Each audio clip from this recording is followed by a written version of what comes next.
दिवाली दीपावली के बाद पूजा सामग्री का सही तरीके से विसर्जन या उपयोग करना धार्मिक और पर्यावरण दोनों दृष्टिकोण से महत्वपूर्ण होता है।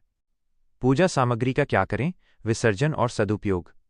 दीपावली की पूजा के बाद सामग्री को यूं ही फेंकना उचित नहीं माना जाता है, बल्कि उसका सम्मानजनक तरीके से विसर्जन या सदुपयोग करना चाहिए। ये कार्य आमतौर पर भैया दूज, भाई दूज के बाद किया जाता है। 1. मूर्तियां, लक्ष्मी गणेश आइडल्स। मिट्टी की मूर्तियां। यदि मूर्तियां मिट्टी या इको फ्रेंडली सामग्री से बनी हैं तो उन्हें बहते शुद्ध जल, नदी, तालाब या किसी जल स्रोत में विसर्जित कर देना चाहिए। ये विसर्जन सम्मानपूर्वक होना चाहिए, ऐसी जगह जहां पानी साफ हो। धातु, सोना चांदी की मूर्तियां। इन्हें गंगाजल से स्नान कराकर शुद्ध करें और अगले वर्ष की पूजा के लिए या रोजाना की पूजा के लिए अपने मंदिर या तिजोरी में रख दें। चौकी हटाना। लक्ष्मी गणेश की मूर्ति और पूजा की चौकी को भी भैया दूज के बाद ही हटाना चाहिए। 2. कलश, पूजा कलश। कलश का जल। कलश में भरा हुआ जल और गंगाजल को घर के चारों ओर छिड़क दें। बचा हुआ जल तुलसी को छोड़कर अन्य पेड़ पौधों में डाल देना चाहिए या किसी शुद्ध बहते जल स्रोत में प्रवाहित कर दें। कलश का नारियल। नारियल को प्रसाद के रूप में परिवार और दोस्तों में बांटकर खाना चाहिए। कुछ लोग इसे लाल कपड़े में लपेटकर धन धान्य की वृद्धि के लिए अपने किचन में या मुख्य द्वार के ऊपर बांध देते हैं और अगले साल विसर्जित करते हैं। इसे किसी बहते जल में भी विसर्जित किया जा सकता है। कलश के चावल, अक्षत, सुपारी, सिक्का, हल्दी की गांठ। चावल और धनिया। इन्हें पक्षियों को खिलाया जा सकता है। सुपारी, सिक्का और हल्दी की गांठ।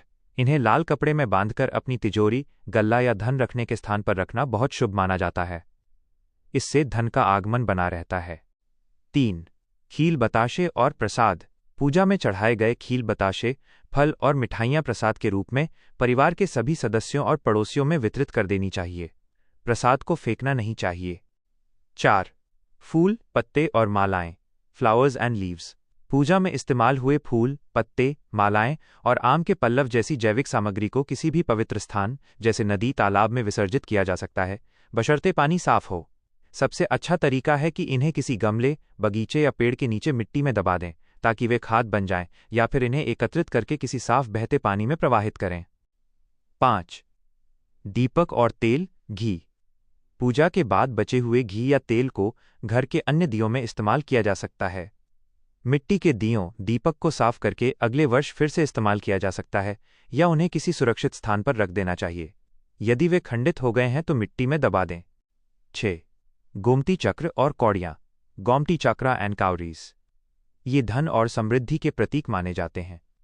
इन्हें भी सुपारी, सिक्का आदि के साथ लाल कपड़े में लपेटकर अपनी तिजोरी या धन रखने के स्थान पर रखना चाहिए। इससे घर में धन का वास बना रहता है। 7. अन्य सूखी सामग्री, ड्राई सामग्री। रोली, सिंदूर, कुमकुम। इनका उपयोग माथे पर तिलक लगाने या अगली पूजा में किया जा सकता है। मौली, कलावा, रक्षा सूत्र। इसे हाथ पर बांध लें या इसे भी प्रवाहित कर दें। सारांश में, विसर्जन नदी शुद्ध जल में, मिट्टी की मूर्तियां, फूल, पत्ते, कलश का जल, चावल कुछ भाग, नारियल यदि रखना न हो। सदुपयोग, तिजोरी धन स्थान पर, सुपारी, सिक्का, हल्दी की गांठ, गोमती चक्र, कौड़ी। प्रसाद के रूप में खील, बताशे, मिठाई, फल, नारियल। अगली पूजा के लिए धातु की मूर्तियां, दीपक। पूजा सामग्री का विसर्जन करते समय ये ध्यान रखना चाहिए कि पर्यावरण की स्वच्छता और पवित्रता बनी रहे। सामग्री को कूड़ेदान में या गंदे स्थानों पर डालना देवी देवताओं का अपमान माना जाता है। गोवर्धन पूजा, जिसे अन्नकूट भी कहा जाता है, भगवान श्रीकृष्ण और गोवर्धन पर्वत को समर्पित है। इसे दिवाली के अगले दिन किया जाता है। यहां इसकी सरल और विस्तृत पूजा विधि दी गई है। गोवर्धन पूजा की सरल विधि। गोवर्धन पूजा विधि।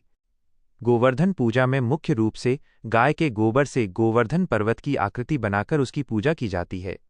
1. तैयारी और गोवर्धन बनाना। स्नान। सुबह जल्दी उठकर तेल लगाकर तैल मर्दन स्नान करें और स्वच्छ वस्त्र पहनें। गोवर्धन आकृति। घर के आंगन या बाहर दरवाजे के पास की जगह को साफ करें। गाय के गोबर से जमीन पर गोवर्धन पर्वत की आकृति बनाएं। इसे लेटी हुई शयन मुद्रा, मानव आकृति के रूप में बनाया जाता है। अन्य आकृतियां। गोवर्धन पर्वत के साथ गाय, बैल और ग्वाल बालों की आकृतियां भी गोबर से बनाई जाती हैं। नाभि बनाना। गोवर्धन पर्वत के बीच में एक छेद या कटोरीनुमा जगह बनाकर उसे नाभि का रूप दें। इसमें पूजा के समय दूध, दही, शहद, गंगाजल और बताशे आदि रखे जाते हैं। 2. पूजा सामग्री।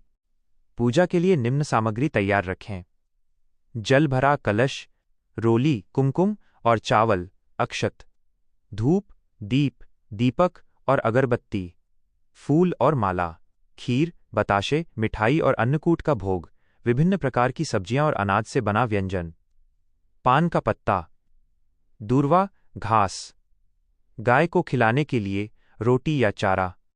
3. पूजा करना। दीपक जलाना। गोवर्धन जी के सामने एक दीपक जलाएं। पूजा। सबसे पहले बनाए गए गोवर्धन पर्वत और भगवान कृष्ण की छवि पर रोली, चावल और फूल अर्पित करें। नैवेद्य, भोग। गोवर्धन महाराज को खीर, बताशे और विशेष रूप से तैयार अन्नकूट का भोग लगाएं। भोग को गोवर्धन आकृति के चारों ओर सजाकर रखें। मंत्र। पूजा करते समय भगवान श्री कृष्ण के इन मंत्रों का जाप करें: गोवर्धन धराधार गोकुल त्राणकारक, विष्णुबाहु कृतोच्छ्राय गवां कोटि प्रभो भव, ओम श्री गोवर्धनाय नमः। गौ माता की पूजा। यदि संभव हो तो गाय और बैलों को स्नान कराकर उनके सींगों को रंग या रोली लगाकर उन्हें भोजन कराएं और उनका आशीर्वाद लें।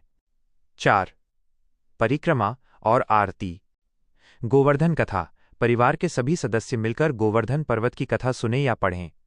परिक्रमा। पूजा के बाद गोवर्धन महाराज की 7 बार परिक्रमा करें। परिक्रमा करते समय हाथ में जल का लोटा और जौ अन्न लेकर चलते हैं। जल की धारा धरती पर गिराते हुए परिक्रमा पूरी करें। आरती। अंत में गोवर्धन महाराज और भगवान कृष्ण की आरती करें। प्रसाद वितरण।